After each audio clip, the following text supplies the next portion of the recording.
Well, good evening, everyone, and welcome, very warm welcome, to Scotland's Climate Festival Online, the first of our national programmes of events, which are designed to bring people together, bring people and communities together, and discuss the issues around climate change. Tonight's discussion will be focused on the reflections of COP26 in Glasgow, and importantly, what that means for Scotland's climate future. Can I just say a very genuine thanks for choosing to be with us tonight? I hope you're safe where you are, and that Storm Barra hasn't treated you too badly. On top of last week's storm as well. I know it's been a difficult time, but it's just great that so many of you have chosen to be with us tonight. And I'm thrilled we've got such a fantastic lineup of speakers tonight. And delighted too that Richard Lochhead, the Minister for Just Transition, Employment and Fair Work, is also joining us. So we're extremely grateful for everyone's time tonight for this call.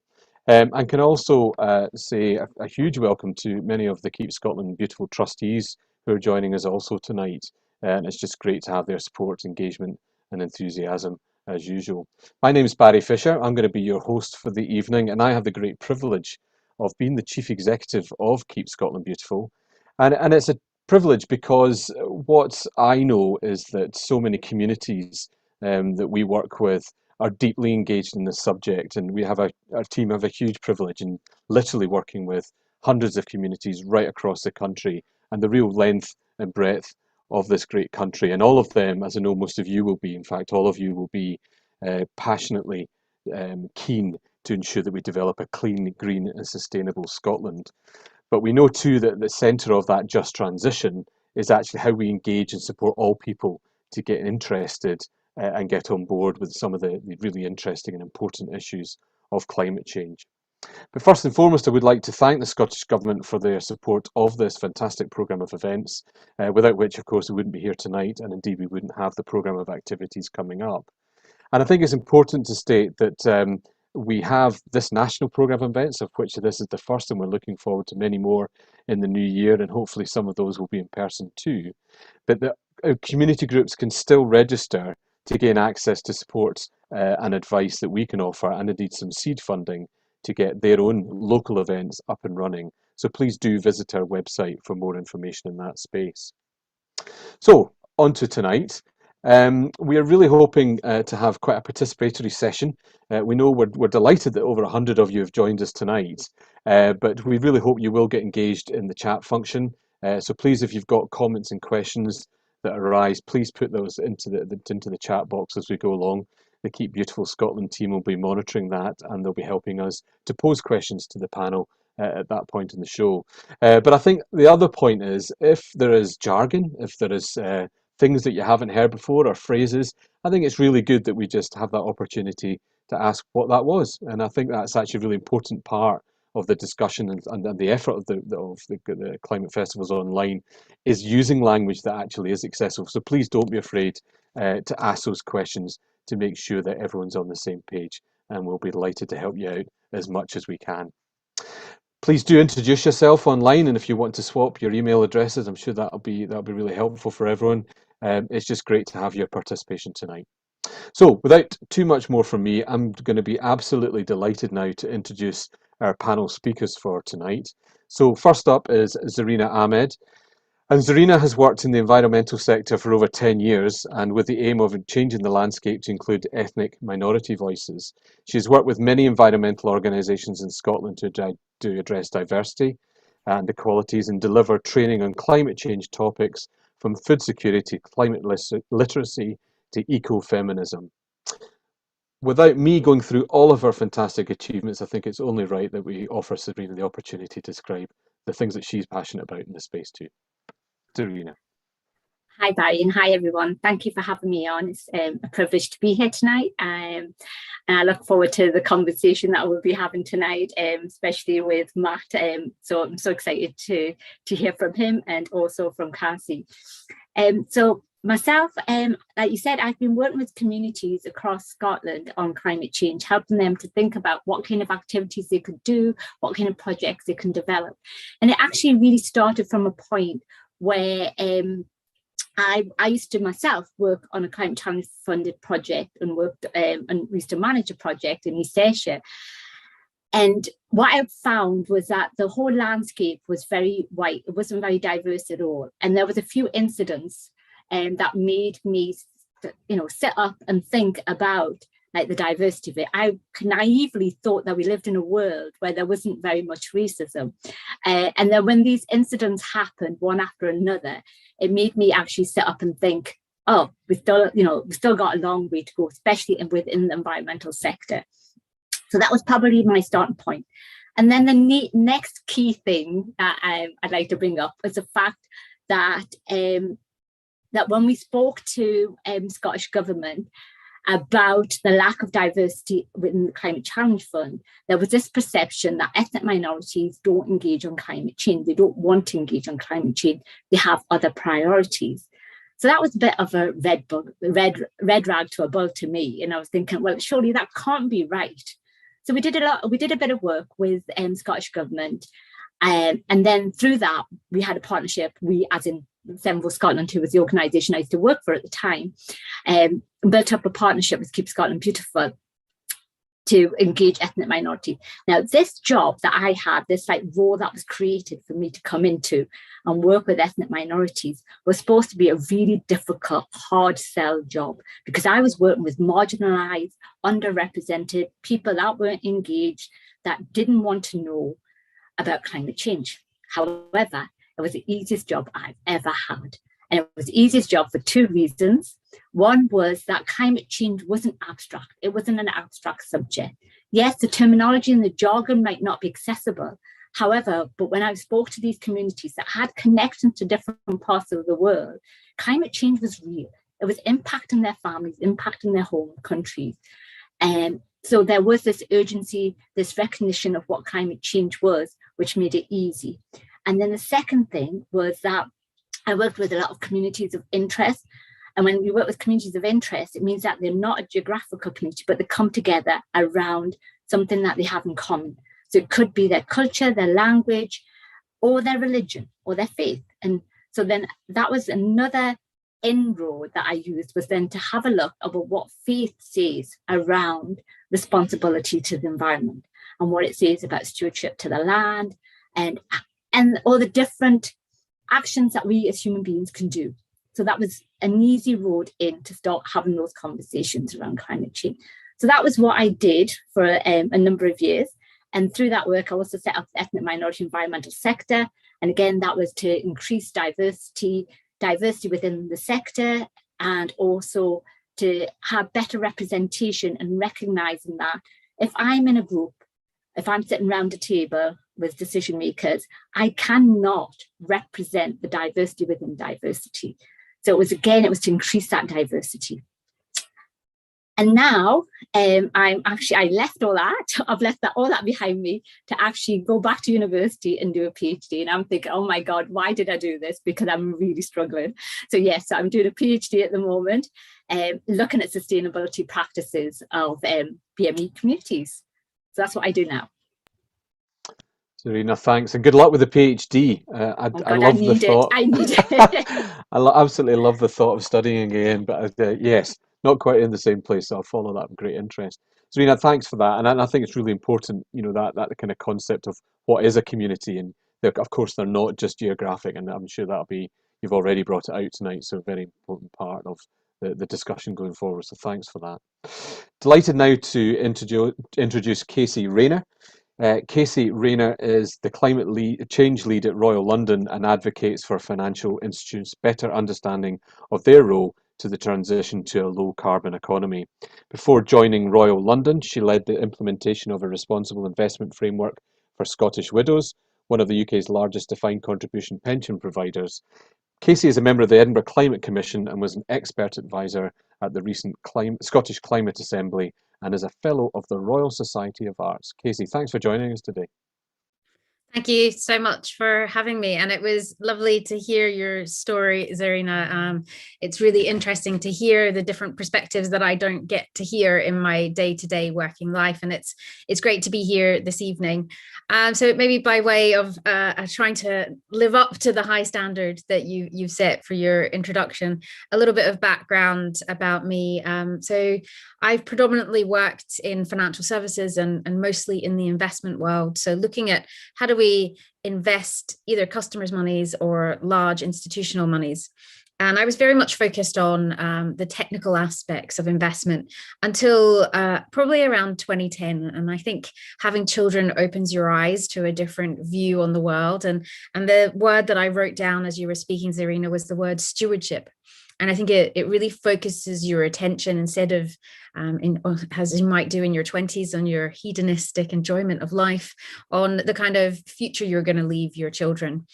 And I suppose from that point, I really started to become aware that the money that is in the investment market, and there are trillions upon trillions of dollars or pounds in the investment markets, it is not just money, it belongs to someone. And it might be their savings, and they've saved it for a reason. They've saved it so that they can use it in the future.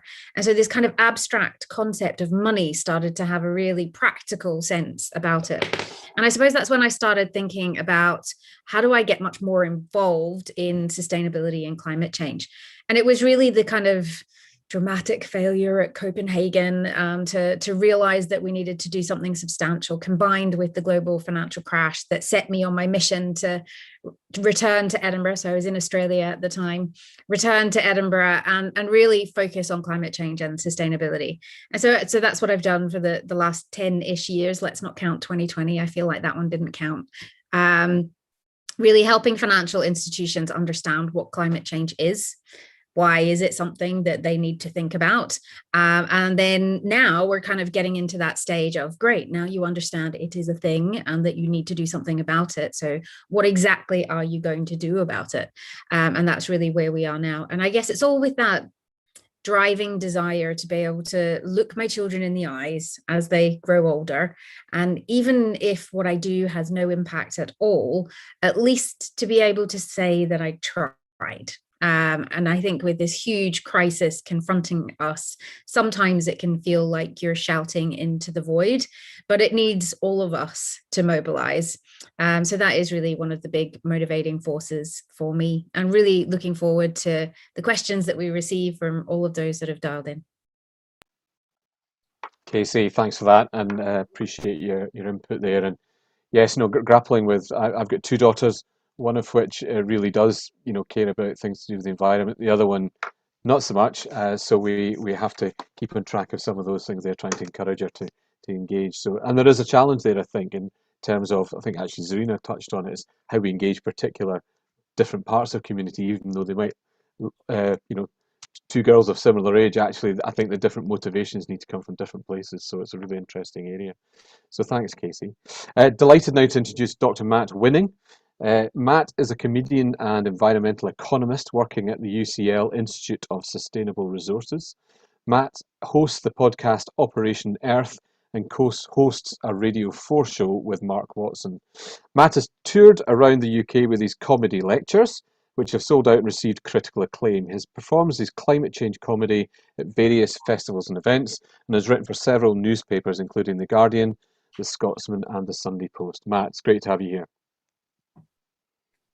Hi everybody, absolute pleasure to be here. I do have a very odd existence where I am a climate change researcher and a comedian who talks about climate change as well. Funnily enough, kind of very touching on similar aspects of my past, like Casey and Zarina there. I worked in finance in 2007 in Edinburgh and went back and did a PhD at Strathclyde University on, looking at kind of climate change policy at the time. And then after finishing my PhD, I've worked at University College London for the last, 9 years now. I can't remember exactly. But I have also, since end of 2016, been trying to communicate climate change much wider to different audiences using comedy as a way of I guess, trying to reach and entertain people that otherwise wouldn't necessarily, perhaps wouldn't choose to join an event like this or wouldn't self-select. And it's trying to go out and kind of reach new audiences, similar to what Serena's mentioned. It's I've found that lots of people are really interested in the subject, are interested in knowing more about it and interested in how it affects their lives, but it's making space for that. Where in society or in culture or in the arts do we make space for that sort of thing, and bring in people from across the entire spectrum, because it's really easy to have conversations between people that care about climate change already, but it doesn't achieve half as much as just going out and talking to people. So yeah, that's what I've been doing. I do work at UCL, and my research looks at energy system modeling and transitions. I've published stuff on the economic impacts of the Paris Agreement. I've published stuff on green steel in China, quite a variety of different things, a lot climate related, some circular economy related, and then the comedy is sort of a completely other thing that I do in the evenings a lot of the time. And whether it's talking to the public at theatres or in events like that, or whether it's going and speaking to companies as well, that sort of thing. And I've just written a book which is right behind my head there. The book came out 3 weeks ago. It's called Hot Mess. What on earth can we do about climate change? Available in all good bookstores, etc. And it's basically just a comedy book about climate change. And I've intentionally put quotes from comedians in the front of it, because I'm aiming it at people that will like comedy. So far, struggling to get Waterstones to put it in the comedy section. They keep putting it in the section that's like climate change books, and you're like, okay, how do you get beyond that? How do you move to to other audiences? So that's what I'm interested in. But yeah, really looking forward to chatting about what a whole host of things this evening. So and nice to have the other panelists as well. Fascinating. That's great. What a fantastic plug. So just before Christmas, still struggling to find that perfect present. www. Got it. It'll be in the chat box in several seconds. Matt, no thanks. And I think that is a really important point. Again, thinking about those climate festivals at community level, what will draw people in, and we're a big geographic country that represents so many different things, and whatever works, I guess, is the kind of mantra. And in another part of Keep Scotland Beautiful, we're working. We're going to be working with the arts sector, traditional music sector, actually, around a growing project, quite at scale, and it's exciting because it's going to appeal to a different audience in a different way. And I think that's great that we look at it from all sorts of different angles, because we need everyone to get involved, as we know. So finally, but absolutely delighted to introduce the Minister for Just Transition, Fair Work and Employment, Richard Lochhead, MSP. Richard has held the ministerial posts for further education, higher education and science, as well as Cabinet Secretary for Rural Affairs, Food and the Environment. Richard is originally from Glasgow, but is currently the MSP for Murray, which is where my father-in-law lives. So I need to get the definitive, Richard, on how to pronounce the Cabrach, because I keep getting told I don't pronounce it properly. But Richard lives in Elgin. So Richard, delighted to have you here tonight.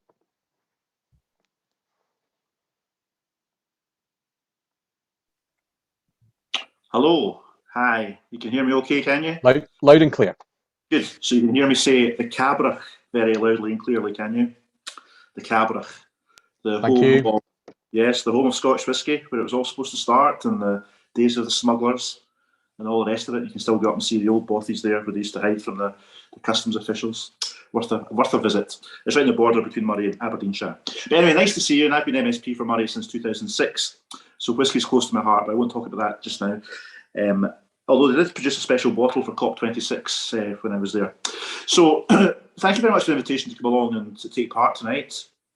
I had a debate in Parliament today on just transition, so it's very much a climate change focused day for me. and I am the first ever minister in the Scottish Government for Just Transition, appointed at the elections in May. And that's because, as part of our climate change legislation in Scotland, we included the commitment to a just transition. And I was, it's good to join so many esteemed colleagues on your panel today, and I was listening closely to what they were saying. And obviously, you were talking at the beginning about jargon, making sure we avoid jargon.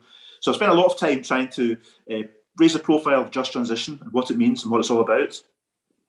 And what I found fascinating about COP26, because I was there for a couple of weeks speaking at various events, was the interest in what's happening in Scotland and the view from outside of Scotland about what's happening here. Sometimes you have to see how others see you. And it was very positive. People were very excited that COP's taking place in Scotland, but they were very interested in what we're doing here. They'd heard about what we're doing here with our climate change legislation, our climate change plans, and the idea of the just transition, and the fact that we'd had a Just Transition Commission set up in Scotland to give us recommendations. And that's clearly because in Scotland we want to learn from past mistakes and not have a repeat of the coal industry shutting down and intergenerational scars affecting communities because we didn't plan for the future. So a just transition is, I think, recognising, as I was saying in Parliament today, that climate change clearly is something all of us in this call have got a big interest in, but it's seen generally as a threat, clearly, to the planet, to Scotland, to humankind. But if we respond the right way, it can also be a window of opportunity to improve the quality of life for people who live in Scotland, as well as making our contribution towards saving the planet and reaching our own net zero targets of 2045. But we can use it as a gateway to tackle inequalities, embedded inequalities in society. If we're redesigning our economy and we're going through economic transformation, we can use that as an opportunity to do things differently. So, that's my job really, is to work across government and make sure that we have a managed, orderly transition in the coming decades. This is not about on and off switches or saying to an industry here or an industry there, we're going to switch you off overnight. It's about making sure that we get the interests of workers and citizens and communities at the heart of what we do, and that they have a big stake and a big influence over the plans that we will introduce for each sector in Scotland. We want to have these plans so that people out there who may be anxious about their employment or their community's future because of what's happening just now, but they are actually helping us design the future, and we make sure they have input to each plan that we're going to produce as a government. We're going to produce just transition plans, and the first one is going to be in the energy sector, which will be part of the overall refresh of energy policy in Scotland, which we'll publish in the next few months. So that'll be our first just transition plan. And of course, we had our Just Transition Commission in Scotland, and we're reappointing that to focus on delivery. Last time it gave us recommendations about how to have a just transition, and this time we're going to reappoint it and have some new members on it. Same chair, Professor Jim Skeer, but it will look at scrutinising the government in terms of our delivery, because it's now all about delivery post COP26.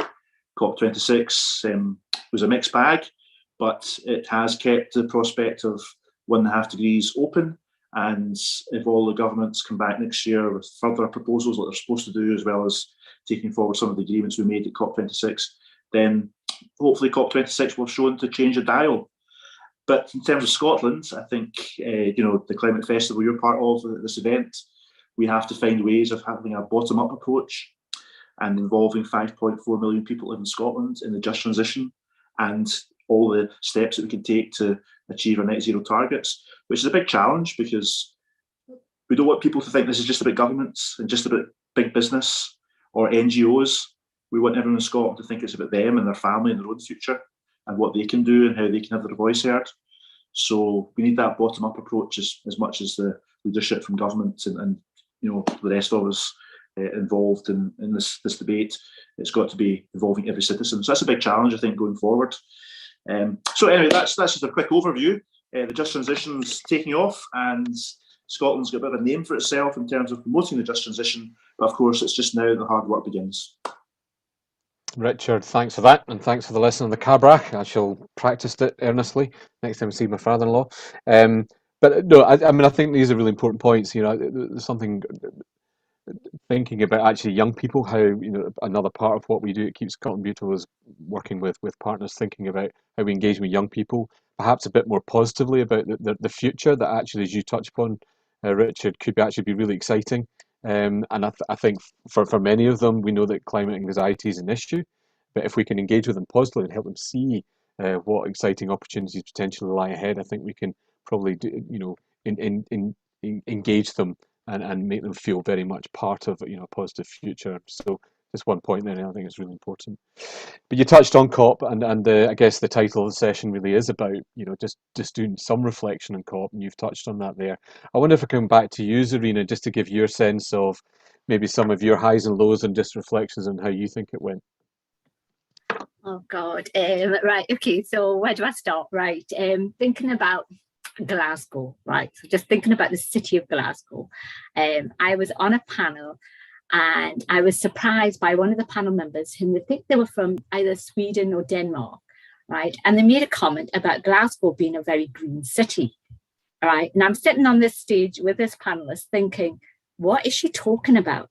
When did Glasgow become a green city? What part of Glasgow is green? I just, I was just so taken aback by it. And it was only when I stepped outside of this event, because everything's been online for the last 2 years. I've not really left my home, haven't really ventured out much into Glasgow to see how much has changed. Now, I thought, has Glasgow changed that much that it's become a green city, right? And when I went out, there were certain things that had changed just because of COP, right? So in a way, the city had been greenwashed to appear a much more greener city than what it was.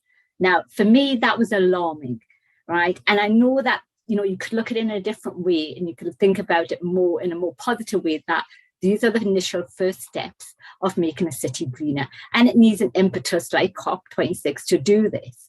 However, I kind of felt a little bit cheated in a way, like thinking, when did our Glasgow city become green? It wasn't green before. And it was things like there were electric buses. Electric buses hadn't been on the road a couple of months before COP. There were electric charging points that were everywhere. I'm thinking, when did they pop up?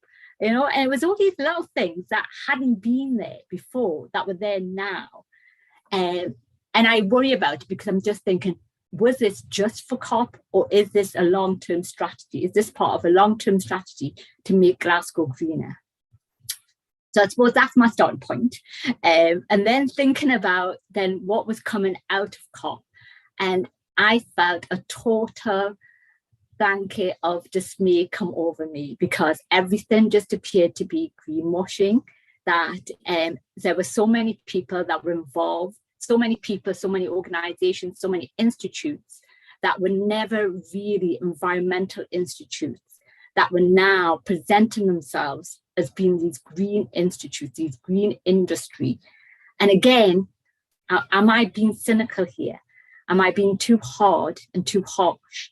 Because again, it could be the COP26 is what's prompted them to start taking action to become greener, or am I just, or is the reality that this is just greenwash? So that's like my two starting points about COP, right? And the positive thing that I do want to leave on a positive note is going back to what everyone said, and it's about really, there is a change. There's been a huge change in communities on the ground, what's happening. I mean, I've been working on climate change for the last 12 years with communities, but I've not seen this level of interest. And I know it's about creating the right space, but I've been to so many events and community groups and schools where so much is happening. It's not just one person who's spearheading it, which is what it was even a couple of years ago. It's been rippled out that everybody's getting involved. Like, I was in a school, St. Albert's Primary School, and I was just so amazed by how much the level of all the teachers that were getting involved behind COP and about trying to understand climate change and trying to think about local community action. So, and I see that ripple effect happening more and more now, which is really positive. Thanks, Irina. Yeah, I mean, I think I would agree with that. I mean, I think, shouldn't underestimate the fact that a lot of these conversations feel very mainstream, and, for people way before me will know that, been working at this for such a long time, that feels an exciting place, but in some ways it feels like a small win. But actually, I don't think we should underestimate, because the more people are engaging, it feels like a better place to step off. But I think you touched on their confidence. I think, the confidence, a trusted source. Casey, I guess, from your perspective, that's a huge part of what you've been involved in. But your reflections in COP, do you share the same pessimism, or did you see more glimmers of light? Yeah, I guess not to the same extent. So I think for anyone going into COP26 with kind of recognizing that the 26 means that there's been 26 negotiations prior to that, which for a lot of people coming to the climate kind of agenda may not have known. There's always this kind of sense of hope, yet with the underlying of we're probably not going to get all that we ask for, because it is actually a negotiation here. So I guess my expectations were somewhat managed, but my reflections would be that at this COP there were a lot of firsts. So it was the first time that finance was in the room. It was the first time that fossil fuels were mentioned, which my 15-year-old child was like, really? Like, if you've had climate negotiations for 25 years, why haven't fossil fuels been mentioned in the text before? And then I guess the other first was this really broad societal engagement. And I guess to come back on some of Zarina's points around, is it greenwashing or is it mobilization? From a finance perspective, prior to COP, so this was at the G20 meeting, prior to COP, through different investor initiatives, we had $5 trillion signed up to mobilize to help realize net zero ambitions. Because of the Glasgow, I'm going to get it's called GFANZ. Now I'm using an acronym, the Glasgow something Alliance for Net Zero, Financial Alliance for Net Zero. Here we go, fill it all in, Casey. We've now got $130 trillion, which is mobilizing to achieve the goals of net zero. I think the thing that we've got to watch out for, though, right, and this is the catch, is we can have all the ambitions we want, and we've had ambitions for the last 26 years, and carbon emissions have gone up every year, year on year. So if after making all of these great ambition statements at COP26, if we continue to see emissions go up and up and up, then I'm afraid Greta's probably right. It is a whole bunch of blah, blah, blah. So I think, as the minister has kind of said, we've now moved beyond the era of ambition, and we've moved into the decade of action.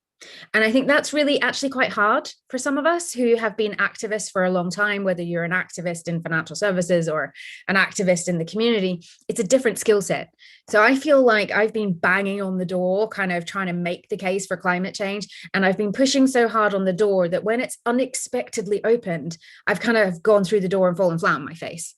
And now I'm kind of just dusting myself off going, okay, so now you all believe me and you've got loads of money. And now they're sitting there going, where do we spend the money?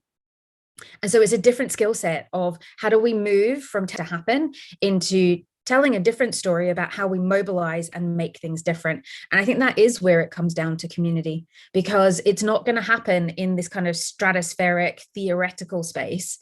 Action is going to have to happen on the ground. And it's why that community-led engagement is so important. It's why that fair, just and equitable transition is so important. It's not just what you do, but the way that you do it. We don't want to get to a much more unequal net zero world. So I guess those are my reflections. They're a bit of a hodgepodge there. Yeah. No, that's great, Casey. I appreciate that. Matt, did you find COP26 a rich source for your comedy future catalogue, or seriously, was it more impactful for you? I guess a couple of things. I mean, it was so first of all, on the positive side, I was incredibly proud to have it in Glasgow and to be there and to feel like Scotland was essentially the center of the world for 2 weeks, and I think it was quite a positive experience for people. I know there was a couple of issues and stuff like that, but overall I got the takeaway from most people I've spoken to that it was beyond lots of queues in the first couple of mornings or whatever, and it was a bit crazy at times.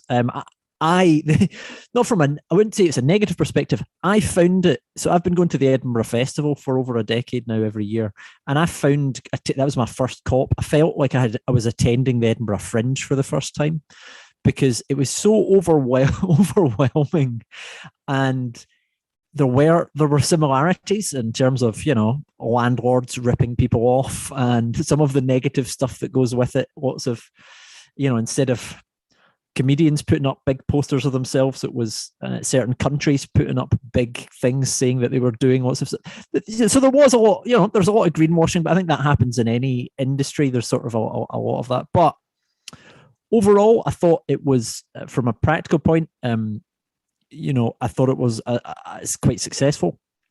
The question that's always asked about this is, was it a success? So I'm talking about, you know, from the staging it point of view, I thought it was absolutely a success.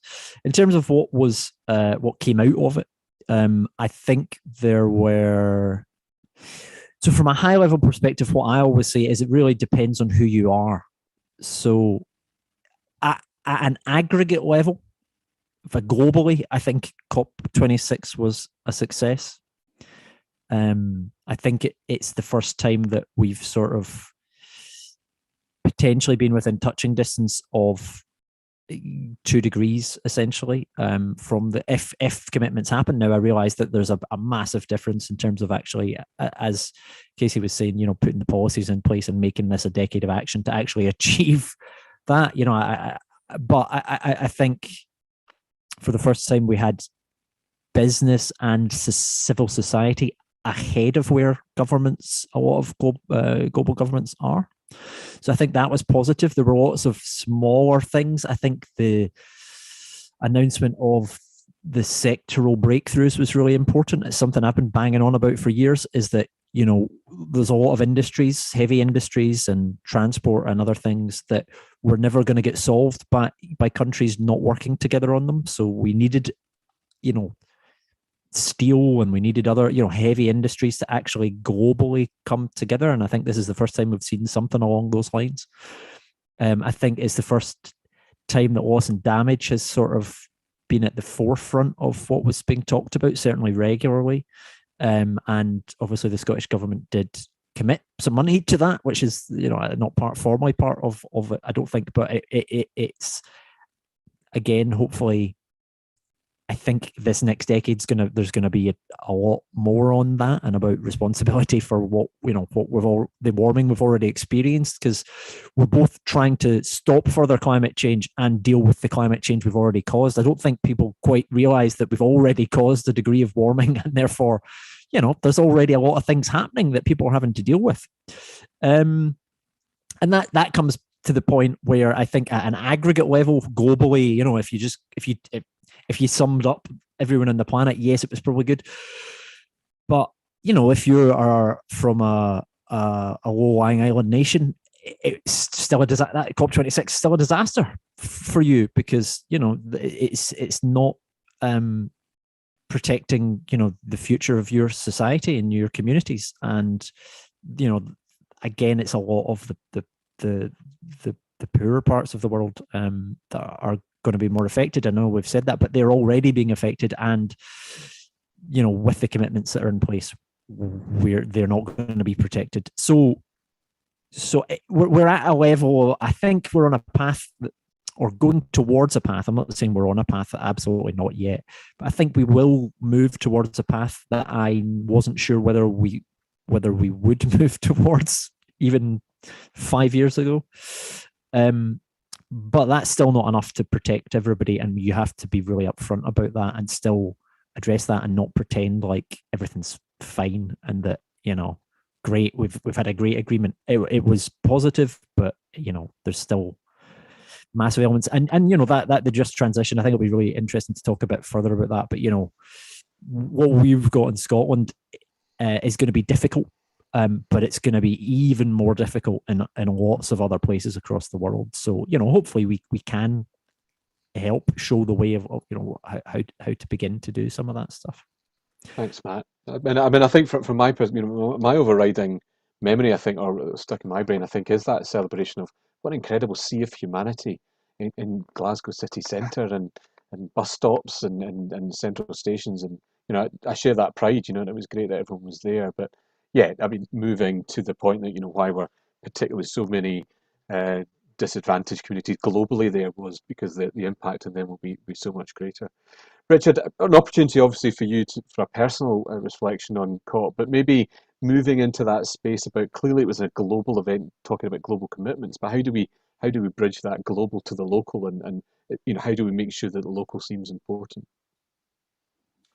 Yeah, I mean, I agree with many of the points that were made by others there, and there is a few lenses you can look at COP through. There's what it meant for the world and the international community, and obviously then what it meant for Scotland. And on the one hand, well, firstly, it was amazing to be there. I was there for 2 weeks, and I was in the green zone, the blue zone, plus all.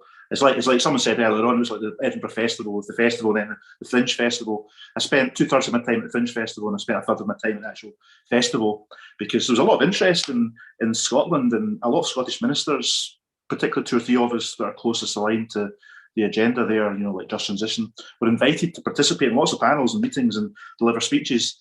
So it was a great experience from my point of view, getting to get this international feedback about Scotland, but also to hear their stories about what's happening in their countries. So I remember the Louisiana Democratic governor telling me how Louisiana loses a football pitch every hour to sea erosion, and that 2 out of their last 5 hurricanes were the worst on record. And I thought, wow, that's interesting challenge you're dealing with in Louisiana. And then I spoke to an activist, a woman from the Philippines, and she told me that her finance minister in the Philippines told her that every time there's an extreme weather event in the Philippines, it costs them 2% of GDP. And then to repair the damage done by the weather event, they have to spend another 2% of GDP. So you're thinking of all these things that other people are dealing with around the world. And obviously we've got a fair share of issues in Scotland, but it puts things into perspective, and it makes you realise what climate change is all about and what it means to people, etc. So I found that fascinating, obviously, and as well as the interest in Scotland, and there's huge goodwill for Scotland. I mean, obviously we're at a UN event, so it was United Nations, and getting 200 countries to agree on anything is challenging at the best of times. But when people are looking at, they may have coal industries that employ hundreds of thousands of people, if not millions, and you're saying to them they've got to change quickly, you can understand why the negotiations would become really difficult. And I think that was Matt's point, that other countries with their just transitions, really, really challenging. And of course, there's politics everywhere. So in some US states, Louisiana's one of them, actually. Louisiana and Texas are the 2 fossil fuel states. And so you can imagine, on the one hand, they've got hurricanes and they've got sea erosion. But on the other hand, they've got the equal second or first ratio of employment fossil fuels in Louisiana. So imagine having to deal with all that in one state. So I guess just finally, I'll just say that from a Scottish perspective and from my perspective, the goodwill for Scotland was phenomenal. Glasgow did an amazing job. By the way, Zarina, we have electric charging points in Elgin. So I think they're spreading everywhere, and we have them in rural communities in my constituency. So I think things are changing, and I think the dial is really being turned by COP26 taking place in Scotland. People knew about it. It was huge awareness, huge profile, and that helps greatly here. So it's easy it's easy to be skeptical and then cynical. That's obviously, and there's some just reasons for, China and Russia and all the rest of it, for being a wee bit cynical about what this will all mean. But there's lots of reasons for hope as well, and things are changing. If I was just to say finally that, I've been in Parliament since 1999 in Scotland. So I've been a MSP for North East Scotland, and then I was elected for Murray in 2006. So I've been there for 20 odd years, and the debates, the spending priorities, the policies today are radically different to where they were just a few years ago. A lot of parliamentary time, a lot of the budget you'll see this coming week, the draft budget will be published in Scotland, radically different to where we were a few years ago. Really different. And if you'd said a few years ago that in 5 years' time or 6 years' time we'd be talking about just transition, that we'd be devoting so much of our budget to X, Y, and Z, you wouldn't have believed it. So things do change, and we've got to take hope from that. Obviously, this is a global situation. We need the whole world to change, not just Scotland, and it's tough enough here, but things do change. Thanks, Richard. I'm interested in this, and Zarina, I think you've touched on this already, but I'm just wondering, this point about, how can we, communicate better around climate change, particularly to communities that perhaps haven't heard in the ways that other communities have. And I wonder, Zarina, if you could kick us off on that one, because you eloquently talked about it in the start, but I wonder if there's more that we can be doing in that space. I think that's, like, for me, it's a space that I love being in, just because I think it's a space that others shy away from, because they always think, well, how do we talk to a community that's never done anything on climate change, or hasn't spoken about, or we haven't seen them involved in certain events? But that's because we create elitist spaces when we come to talking about environment. So it's trying to break down those barriers, and that's for us who are working in the environmental sector to acknowledge that what we do is that we create our own spaces to talk to ourselves, right? So then it's about, well, going to communities, speaking to them, creating the right spaces for them, and talking to them on whatever is relevant to them, right? So I remember one conversation I had was with a group of young Sikh mums, and somebody said to me, why are you going to talk to them? They're not going to be interested. They've got, again, other priorities. And it was one of the easiest conversations I'd ever had, because they spoke about nappies, right? So the group themselves split into two halves, and it just happened organically, right? So the group split into two halves. There was one half of the group was talking about disposable nappies, and the other half talking about recycling nappies. And I just stood back and let them have the debate. It's just about creating the right environment and never underestimating what people are interested in. They might have other priorities, they might have other things on their plate, but it doesn't mean they're not interested in something as important as climate change, because that has an impact on them and their lives and their futures. So they are interested, so never underestimate that, and just create the right spaces. And again, there's another project that I worked with, which was so far from being recognized as being a project that would engage on climate change, right? So it was a group of Asian deaf community, right? So so they have like double layers, triple layers of engagement barriers, communication barriers. So a lot of these community members don't have sign language, don't have BSL, so they don't have British Sign Language, right? So they don't even have a formal sign language, because they come from parts of the world where there isn't a sign language, right? So I was communicating with an interpreter who was working through BSL with a community coordinator, and then who was using different forms of sign language to communicate with the group.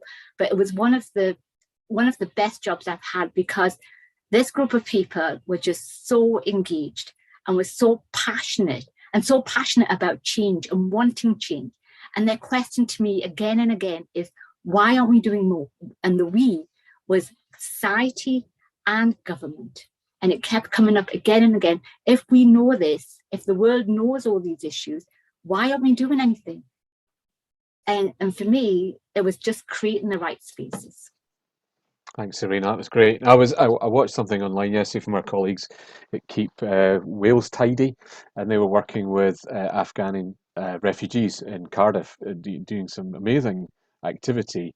And language wasn't a barrier, because climate, of course, is a universal issue. Actually everyone gets it, and it's a bit trite to say it, but actually it's incredibly powerful. And to watch the good work that was going down there, I think really resonated with me with what you were saying. Casey, what can we do better in terms of communicating, and the particular issues that you face in the work that you're doing? Oh, what can we do better? Well, okay, so I think for a start, I think there's a whole bunch of acronyms, and I've just used one and then not even known what it was myself, and it's in my own sector. So I think there's a bunch of acronyms. I think as we go through this, as we talk about climate change and sustainability, and then if you get into the finance world and you start talking about ESG, and you just end up in this kind of soup of terms that don't mean anything. And I think your point, Zarina, on nappies starts to get to the heart of where the communication needs to get to, which is what is the thing that makes it real for me?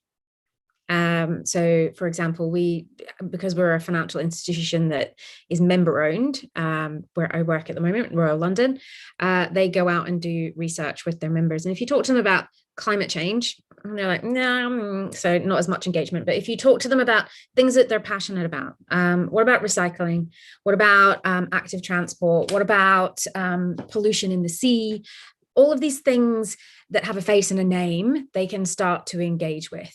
When we talk to people about what are they worried about, in industrial areas, and the minister talked about the transition away from coal, people are worried about their jobs. What's going to happen to my industry? How am I going to retrain? So I think that's where the Just Transition Commission in Scotland is leading edge. I think that's where the Climate Assembly is leading edge, like really helping people to understand the theoretical challenge, but also then really listening to them about what are the challenges you think you're going to face.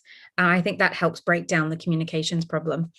From a financial perspective, I've seen one of the questions in the Q&A already. I think from a communications perspective, there's a heck of a lot of trust that we need to regain as a financial sector since bringing the world to its knees in 2008. This is a redemptive moment for finance, right? Just as governments bailed out the finance sector, it's time for the finance sector to step up and help bail out society. And I think there is a real sense within the finance sector of this being an opportunity. So keep in mind, people who work in finance are just like me. They don't live in a secret lair, and not all of us are millionaires. So we do fundamentally want to have a job where we feel like we're contributing and doing something that is helpful. So I think from that respect, for the industries involved, it's about being transparent, avoiding as much as possible that greenwashing element. And I think the final thing, because I could talk about this for a long time, anyone who knows me will know I can just keep talking and talking and talking, is we've got past the first step now, right? We've got past the climate change as a problem. But I don't think yet we've fully communicated and really grasped and communicated the extent of the changes that need to happen. And so one of the questions in there is are finance just interested because they've realized it's a way that they're going to make money? No, finance is interested because they've done the 30-year scenario planning and realized that if humanity disappears, nobody's going to make any money. And so there is that bit of, we're not talking about necessarily moving to using a keep cup, right? There is systemic economy-wide change that needs to happen here. And I think society, communities, people are braver than we think they are. And we need to talk about the size and the challenge so that we can then start to think about solutions. Thanks, Casey. There's been some fantastic numbers of questions coming in, so I'm bearing in mind the time. The conversation's been so great, the time's whizzing by. So I'm just going to open it up a bit now, just to sort of bring in some of those questions. And thanks for doing that, Casey. And can I just say to the panel, delighted to see we've got people from Hamburg, from Stornoway, from Thurso, and everywhere in between. So it's great to have such a diverse audience, which is fantastic. So I'm going to open up with Matt, maybe come to you. What are your views on individual behaviour change versus larger scale system changes? Which one is more important? So I'm going to very briefly touch on the last question, just because I feel like I kind of have to, and then I will absolutely answer that one. So on the communication aspect, there's, I think both of the other panelists are 100% right. The one thing we need to do is decide who we want to talk to. So who's your audience? And who do you want to engage more in this specifically? And then how do you go about that? So do you go about it from a very bottom-up perspective, which is kind of what Zarina's doing, which is go to people and ask them and hold workshops and talk to them about it and find out what they care about? And that's absolutely, and I do similar stuff when I'm doing my shows. and this is going to actually talk a bit about the individual versus action versus systemic change. I often talk about individual action quite a lot at the top of the shows that I do, because it's a way, so comedy is observational comedy. So you have to have something that everybody has observed and has in common. So you have to start by talking about the individual things, whether that's the individual things that people are affected by climate change or the solutions. It's much easier to get into the conversation if you're talking about things that people know in their day-to-day lives. If you go straight in with we need to change the system, people kind of switch off a little bit, in my opinion, because it's really hard to grasp a lot of that, especially if you're not sort of trusting who you're talking to or not, all that sort of stuff. So it's really difficult. So there's the bottom-up perspective. There's also the top-down perspective, which is, talking at different levels about this. So, I'm currently hoping to write a sitcom about climate change and get that on, a channel at some point, because, and there's ways of talking about it that are that sort of like, bringing it into people's lives. The Climate Assembly was a really good thing. I don't know if you've seen, there's a documentary about the UK-wide Climate Assembly that was on iPlayer called The People versus Climate Change. I know the people that made that. It's brilliant because it shows you normal people going on a journey to understand climate change. And that is the single most powerful thing you can possibly do. You either take people on a journey, like Zarina's kind of talked about, but if you can't physically go into, it's quite a lot of manpower to go into everybody's, communities and talk to everybody. I don't know if we've got enough funding to do that, is what I'm saying. If you can't do that from a top-down perspective, what you have to do is you have to show people going on journeys, and you have to show people that are like the audience that you want to target going on a journey in relation to climate change, and understanding how it relates to them and how, and so that's the powerful thing that we can do from a kind of top-down societal perspective. But I think it has to be both. So I'll stop banging on about communication. The individual versus systemic change question. Now, the answer is both, obviously. I think it's a question that gets asked a lot, and it's not a very good question, because asking it suggests that there is some sort of difference between the two. We need to expand what we mean by individual action. So individual actions can actually have quite a lot of, so first, there's more beyond what people think there is. So, pensions, what you invest in is incredibly important. What you do in your community is incredibly important. These are all individual actions that actually also, you taking those individual actions can have wider systemic changes, in the sense that if you start, if you get an electric vehicle, other people in your streets maybe get an electric vehicle earlier than they would have, and then you get a charging point there, or, so there's these sort of tipping points. So it's not sort of, individual action isn't just one thing stacked on top of the other. It can create a swell that then tips over.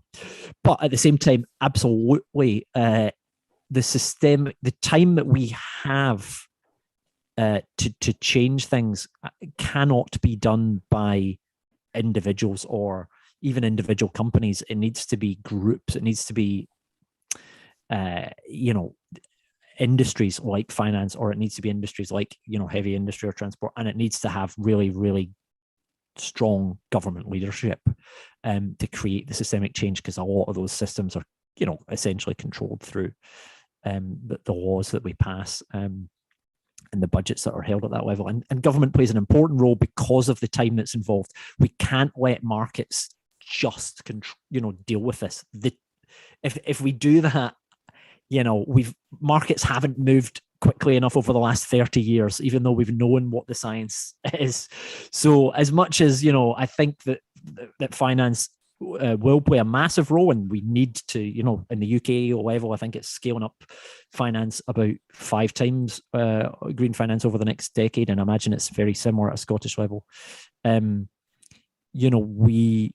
It has to be done, but it has to be really supported, and the risk that governments can take on that other private sector parts can't take on, means that there has to be a real strong government role and intervention there.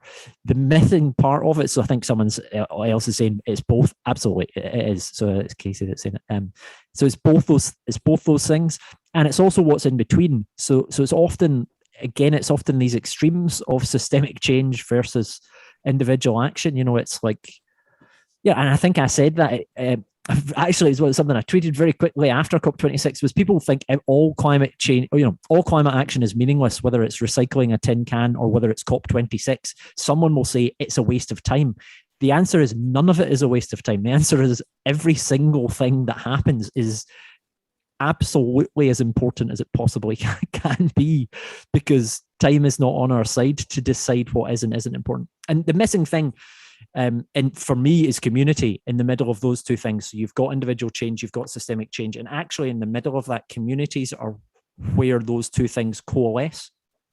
And that's not really discussed an awful lot. And it's the same with, you know, when we talk about climate change, it's often people at either end of the spectrum. There's often a lot of polarization in climate change, and in what the actual important work is often done in the middle. It's those talking to those people in the middle, and it's talking about communities and bringing these kind of quite disparate things together.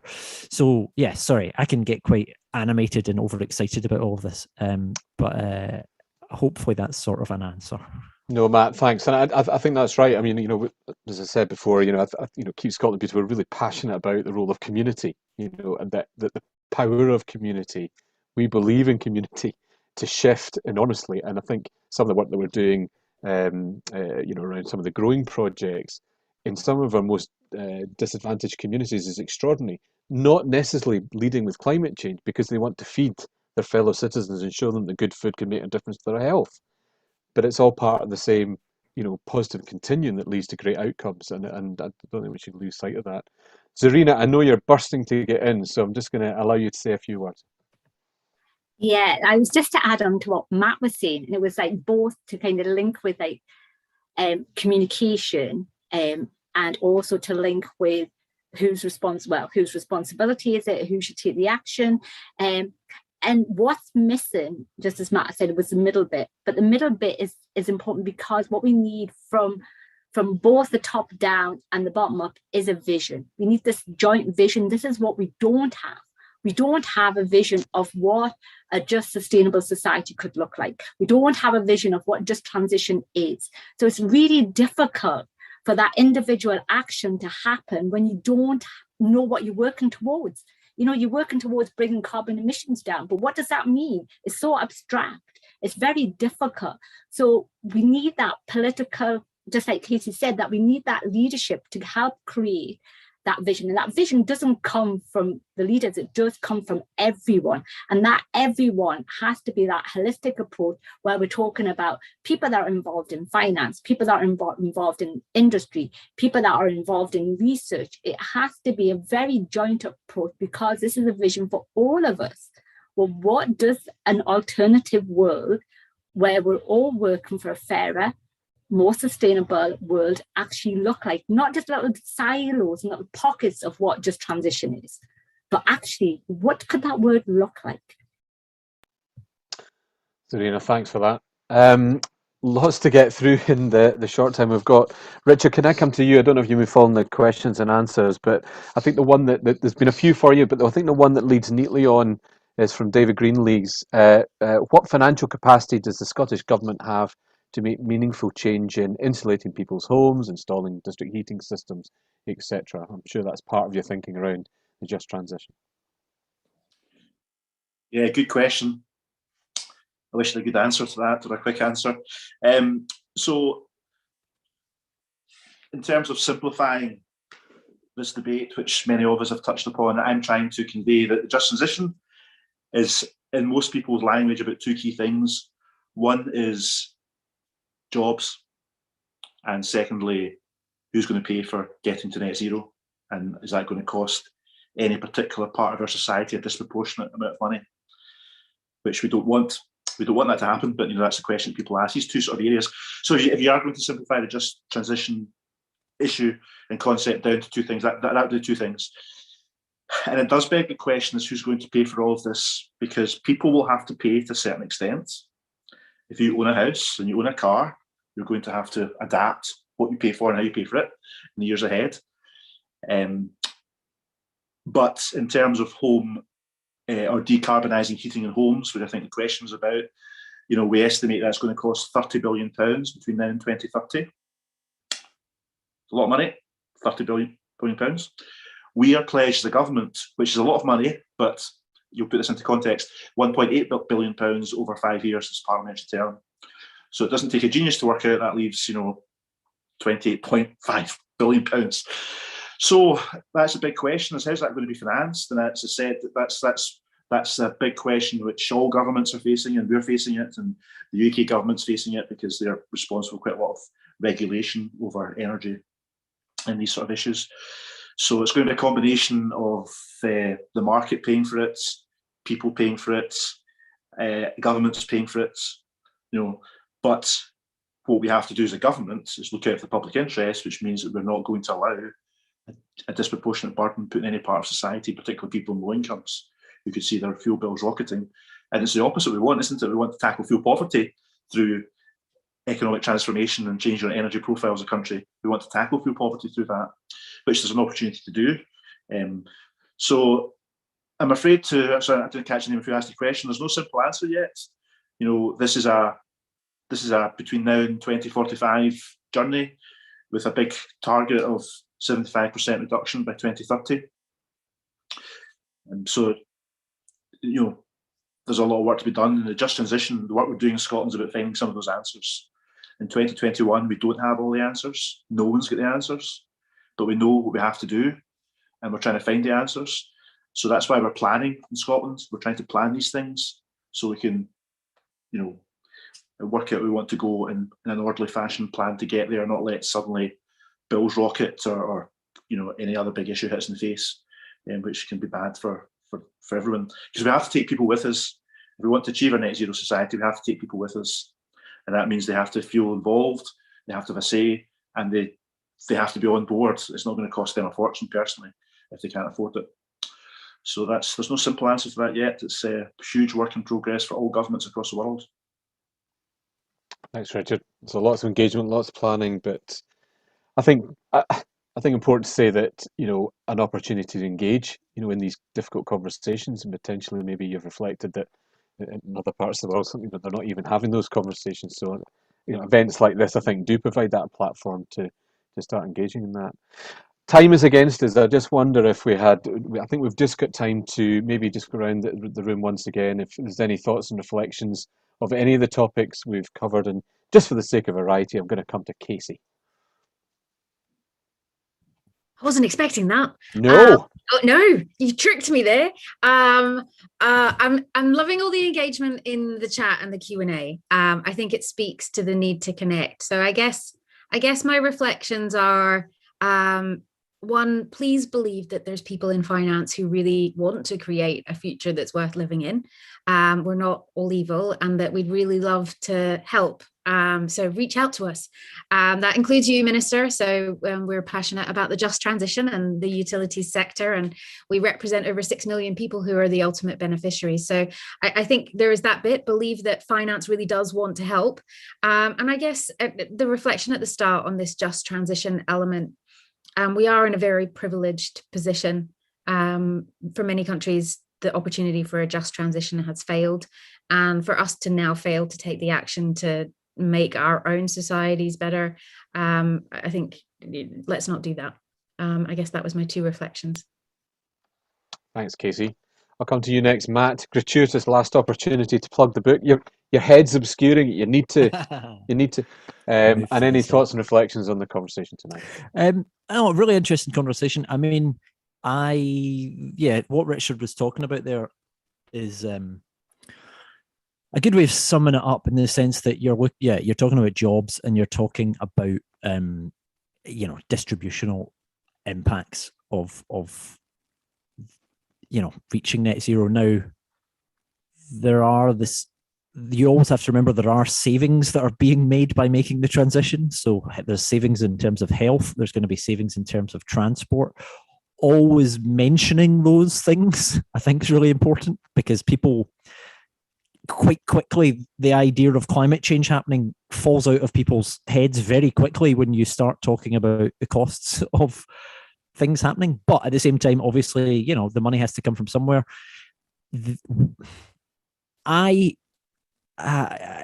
know, I'm at the moment trying to catch up after COP26 by reading the Treasury, you know, the UK Treasury's net zero review and what they are talking about. And they are,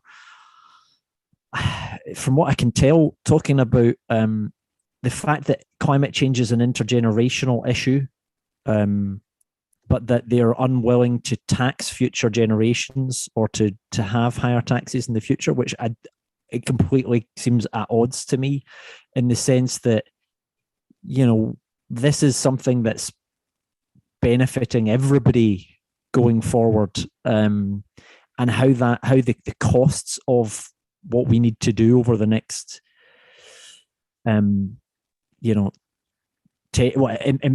especially in the next 10 years, how those are financed. It seems to me like if borrowing money from future generations, if there was ever a reason to do that, it is now. So, you know, making that case, I think, is really important, because this isn't a sort of like, oh, we can maybe do it in a little, we can spread the costs out over a little. It needs to happen in the next 10 years. Otherwise, you're talking about just, you know, our society is being altered beyond the ability for us to cope. So I always try and make the point that, you know, if you don't go into people's houses in the next 10 years and insulate, you're going to be going into people's houses in 20 years' time to install air conditioning, because, you know, elderly people are going to be dying because it's too hot. You know, it doesn't work that you do one thing now and it means that, you know, if you don't do it now, you won't have to do something again in the future. It's really complicated and it's really difficult to solve. So yeah, I guess I'm just making the case that, you know, whether it comes from private finance or whether it comes from government borrowing, the money really needs to be found from somewhere over the next 10 years. And we need a lot of people working on that very quickly. So Thanks, I'll Matt. end with a sort of quite depressing note there. So, Richard, it seems right to come to you at this point. Your reflections on tonight's conversation. Yeah, I'm trying not to get too depressed after Matt's comment, but I think what he says is absolutely right. And of course, when he was speaking, Matt, I was thinking of COVID, and I was thinking about the response to COVID. And, you know, we read in our newspapers about the apparent costs of certain things that the UK government have done to cope with COVID. £47 billion for this, you know, billions for that. So it can be done, you know, and I think that's the kind of situation we're in, isn't it? We have to have that. I was going to say wartime spirit. I'm not going to say that. I don't like people use that. But, you know, we have to have that kind of, you know, approach. This is an emergency. It's a climate emergency.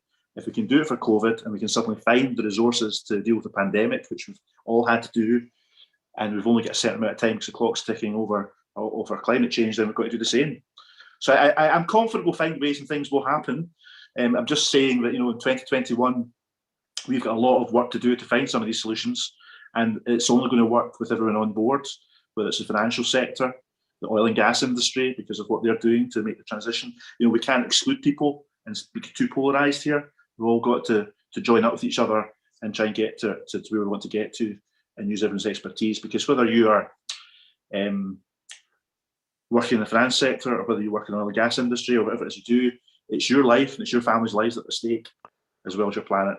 So we're all in this together. And that's the attitude we've got to have, as we're all in this together. Thanks, Richard. Feels right to give the last word to Zarina. Zarina, your thoughts on tonight's conversation? I actually didn't think I was going to agree with Richard there.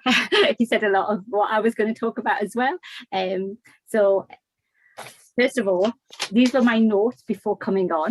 And I don't know if you can see, but finance was here and it was marked in asterisks because that was, I think it was a big thing that was coming out of COP was finance. And I didn't quite understand it, that what did it actually mean?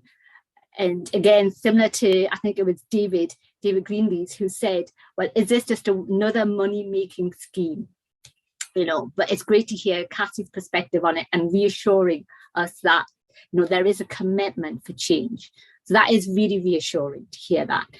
And for me, there's two words, and Richard's spoken about them both. One is climate emergency. We are in an emergency. We can deal with things when we're in an emergency, like the pandemic has showed us, and we can come together as global citizens and deal with this on a global level. So I think recognizing that we are in a climate emergency, and then it's climate justice. So the bit that's missing from a just transition for me is a just and fair transition. And we might all be in it together, but we all aren't in the same boat. We're all in different starting points, different positions. So it's recognizing that we don't leave anyone behind. So this is why, for me, when we talk about just transition, we should also be talking about a just and fair transition. What a great point to, I think, end the conversation and just say a huge thanks to Zarina, Casey, Richard and Matt. I've really enjoyed the conversation. The time has absolutely flown. But thank you sincerely for being here tonight, for giving up time from families and other commitments. It's appreciated. Sometimes I think, we think it's going to be easy to meet at night, but we've all got things going on. So I really appreciate the time you've given up tonight. Can also thank my team for pulling it all together.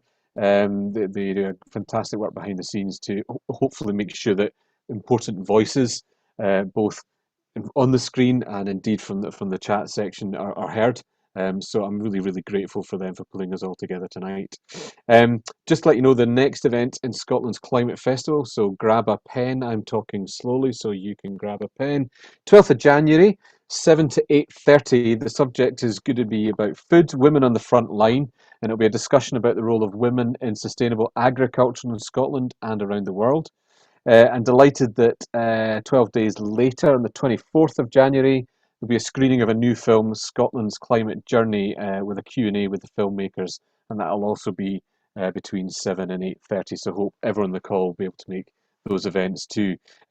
We're delighted that we've got a fantastic portfolio of activity around engaging the community around climate change. I'm delighted to just highlight that we announced yesterday 7 communities that will be engaged in community climate conversations.